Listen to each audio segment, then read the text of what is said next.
अब अपने कंपोनेंट्स को डिफाइन करने के लिए या तो हम उन्हें डायरेक्टली भी डिफाइन कर सकते हैं, नहीं तो अपने सोर्स फोल्डर के अंदर we can create another folder called components. Components के अंदर सबसे पहला कंपोनेंट जिसको हम डिफाइन करेंगे दैट विल बी todo.jsx, जिसके अंदर हम सारे के सारे अपने टू डूज को लिखेंगे।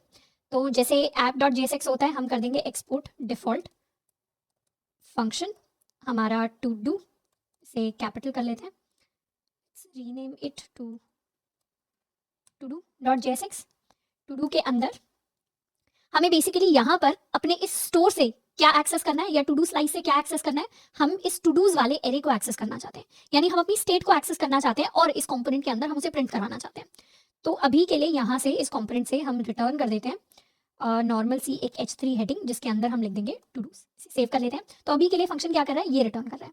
अब टू डूज को प्रिंट करवाने के लिए app.jsx के अंदर हम इन्हें यूज कर सकते हैं।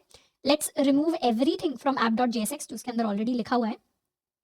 सारी चीजें हमने रिमूव कर दी, स्टेट वेरिएबल की जरूरत है नहीं, इन दोनों चीज़ों की भी ज़रूरत नहीं है, यूज स्टेट की भी हमें ज़रूरत नहीं है एज सच, सिर्फ हम CSS रखेंगे और यहाँ पे इंपोर्ट कर लेंगे अपने टू डू को फ्रॉम कंपोनेंट्स, और यहाँ हम अपने टू डू कंपोनेंट को लिखने वाले हैं। इसे सेव कर देते हैं एंड यहाँ आकर जैसे ही रिफ्रेश करेंगे हमारे पास टू डूज प्रिंट होकर आएगा, पर हमें सिर्फ ये टू डूज तो चाहिए नहीं।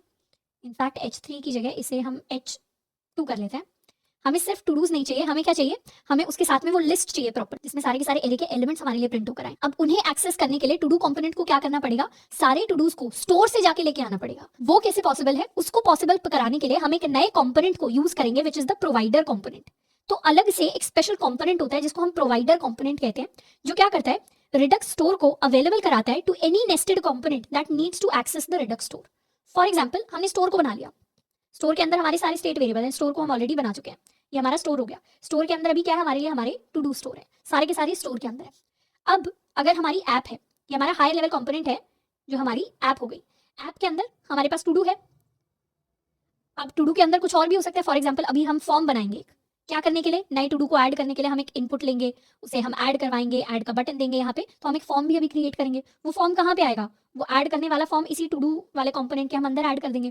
तो इस तरीके से अभी हम चाहते हैं हमारी ऐप के अंदर जितने भी कंपोनेंट है सारे के सारे डायरेक्टली स्टोर को एक्सेस कर पाए, हम ये चाहते हैं। तो हम क्या करेंगे, अपनी ऐप के अंदर एक प्रोवाइडर कंपोनेंट एक्स्ट्रा लिख देंगे, और ये प्रोवाइडर कंपोनेंट अंदर वाले जितने भी कंपोनेंट्स है ना, नेस्टेड कंपोनेंट्स, उन सबको केपेबल बना देगा कि वो डायरेक्टली जाकर स्टोर से हमारे डेटा को एक्सेस कर सकते हैं। तो इस प्रोवाइडर कंपोनेंट को किस तरीके से यूज करते हैं, इसे हम app.jx के अंदर यूज कर सकते हैं। हम इंपोर्ट करेंगे हमारा प्रोवाइडर फ्रॉम रिएक्ट, या यहाँ पर react redux to be specific. तो प्रोवाइडर को हम रिएक्ट रिडक्स से एक्सेस करेंगे, और यहाँ पर प्रोवाइडर को कुछ इस तरीके से हम लिख रहे होंगे, प्रोवाइडर लिख देते हैं, this will also be provider, and provider के अंदर हम अपने टू डू कंपोनेंट को नेस्ट कर देंगे। तो जितने भी कंपोनेंट्स हमारे प्रोवाइडर कंपोनेंट के अंदर जाएंगे उन सबको क्या प्रोवाइड होगा, उन सबको स्टोर प्रोवाइड हो जाएगा। कैसे प्रोवाइड होगा स्टोर, स्टोर को प्रोवाइड करने के लिए हम इंपोर्ट करेंगे अपने स्टोर को from where, from our app store. तो हमारे फोल्डर स्ट्रक्चर के अंदर सोर्स के अंदर जो ऐप है, ऐप के अंदर जो स्टोर है, उसे एक्सेस करने के लिए हम अपने स्टोर को एक्सेस करेंगे, और स्टोर को हमने एक्सपोर्ट तो कर ही रखा है, यहाँ पे हम एक्सपोर्ट कर रहे हैं अपने स्टोर को, तो वो स्टोर अब यहाँ पर एक्सेस हो जाएगा, और उसे इस प्रोवाइडर को हम प्रोवाइड कर देंगे एज स्टोर। मतलब स्टोर को हमने पास कर दिया एज अ प्रॉप इसे, और उसको नाम भी हमने स्टोर दे दिया कि स्टोर ही नाम है उसका। तो अब इस प्रोवाइडर को एज अ प्रॉप पास हो गया, तो उसका मतलब है प्रोवाइडर क्या करेगा, ऑटोमेटिकली इसके अंदर जितने भी कंपोनेंट्स लिखे हुए हैं, जैसे हमारा टू डू लिखा हुआ है, कल को अगर हम कोई दूसरा कंपोनेंट बनाएंगे ABC, इसको भी पास ऑन हो जाएगा स्टोर। तो जितने भी कंपोनेंट प्रोवाइडर के अंदर है, ये सारे के सारे हमारे स्टोर को अब डायरेक्टली एक्सेस कर सकते हैं। तो यहाँ टू डू के अंदर अब हम स्टोर को डायरेक्टली एक्सेस कर सकते हैं, पर डायरेक्टली एक्सेस करने के लिए हमें अलग से यहाँ पर एक हुक को यूज करना पड़ता है। तो वो काम करने के लिए हम एक नया हुक यूज करेंगे which is called use selector. तो यहाँ पर स्टोर को डायरेक्टली एक्सेस नहीं कर सकते, स्टोर को एक्सेस करने के लिए हमें यूज करना पड़ेगा यूज सिलेक्टर को। जैसे हम यूज स्टेट को यूज करते थे, स्टेट को डायरेक्टली, स्टेट वेरिएबल को डायरेक्टली एक्सेस नहीं कर सकते थे, स्टेट वेरिएबल्स क्रिएट करने के लिए यूज स्टेट को यूज करते थे, तो एक हुक होता था। अब रिएक्ट के अंदर कुछ स्पेसिफिक हुक्स तो होते ही हैं, पर उसके अलावा हम अपने कस्टम हुक्स भी बना सकते हैं। तो ऐसे ही रिडक्स के अंदर कुछ कस्टम हुक्स एग्जिस्ट करते हैं, जिसमें से एक है हमारा यूज सिलेक्टर। यूज सिलेक्टर की हेल्प से हम अपने स्टोर के या स्टेट वेरिएबल्स जो हैं, जो हमारे सेंट्रल स्टोर के अंदर है, सेंट्रल लाइब्रेरी के अंदर है, उनको एक्सेस कर सकते हैं। अब इसकी प्रॉपर डेफिनेशन अगर हमें देखनी है, तो use selector hook allows us to extract data और the state from the Redux store using a selector function.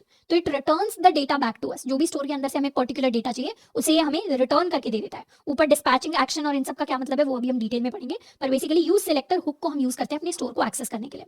तो उसके लिए हम इसे इंपोर्ट कर लेते हैं, import use selector from react Redux. एक चीज नोटिस करनी है, ये टूल किट से नहीं आ रहा, यूज सिलेक्टर जो हुक है वो टूल किट से नहीं आता, वो नॉर्मल हमारी जो रिएक्ट रिडक्स वाली लाइब्रेरी है उस लाइब्रेरी से हमारे पास इंपोर्ट होकर आता है। एंड इसे यूज करने के लिए हम लिख सकते हैं use selector. Use selector function के अंदर हमारे पास बेसिकली हमारी स्टेट आ जाएगी, और इस स्टेट के अंदर से हम क्या रिटर्न करना चाहते हैं, हम चाहते हैं फंक्शन स्टेट के अंदर से टू डूज को रिटर्न कर दे। तो यहाँ पर टू डूज को रिटर्न कर लेंगे और उन्हें स्टोर करा लेंगे, const todos is equal to this value, और हम चाहें तो उन्हें कंसोल डॉट लॉग भी करवा सकते हैं। तो शुरुआत में जो भी हमारी टू डूज की स्टेट होगी वो हमारे पास कंसोल डॉट लॉग होकर आ जाएगी। पेज पर आते हैं, रिफ्रेश करते हैं, यहाँ पर डबल क्लिक करके जब हम इंस्पेक्ट करेंगे in console we have our todos. Todos एक एरे है, एरे के अंदर क्या है, अभी लेंथ है 1, एक सिंगल हमारे पास ऑब्जेक्ट है, उसके अंदर आईडी है एबीसी, ये बेसिकली हमारी इनिशियल स्टेट है जिससे हमने इनिशियलाइज किया था। If I go to my todo slice, store को हम क्लोज कर सकते हैं। टू डू स्लाइस के अंदर जो हमने इनिशियल स्टेट डिफाइन की थी ये वही इनिशियल स्टेट वाली ऑब्जेक्ट है, और इसी एरे के अंदर हमें और ऑब्जेक्ट्स को ऐड करना है in the form of todos. हम चाहें तो इसे प्रिंट भी करवा सकते हैं। टू डू डॉट जेएसएक्स के अंदर हम एक अनऑर्डर्ड लिस्ट बना सकते हैं। अनऑर्डर्ड लिस्ट के अंदर हम अपने एरे को मैप कर सकते हैं। तो todos dot map, map के अंदर हमारा हर इंडिविजुअल टू डू के लिए क्या होगा, हर इंडिविजुअल टू डू के लिए हमारे पास हमारा एक लिस्ट आइटम रिटर्न होकर आ जाएगा जिसमें हम प्रिंट करवा देंगे टू डू का टास्क, एंड साथ के साथ हर लिस्ट आइटम को हम एक की दे देंगे which will be todo dot ID. इसे सेव कर लेते हैं एंड रिफ्रेश करेंगे। रिफ्रेश करेंगे तो नोटिस करना है, थोड़ा सा हम यहाँ पे जूम इन कर लेते हैं कि हमारे हर एक टू डू और यहाँ पर इस तरीके से अनऑर्डर्ड लिस्ट की फॉर्म में हमारे पास वैल्यूज प्रिंट होकर आ रही है। तो ये हमारी टू डू लिस्ट है एक तरीके से। यहाँ पे टू डूज की जगह हम लिख सकते हैं to do list, app save, refresh. Refresh भी करने की जरूरत नहीं है यूजिंग रिएक्ट। तो इस तरीके से हमारे टू डूज हमारे पास प्रिंट होकर आएंगे। तो ये हमने यूज सिलेक्टर इस हुक की हेल्प से क्या किया, अपने स्टोर के डेटा को यानी स्टेट को एक्सेस कर लिया।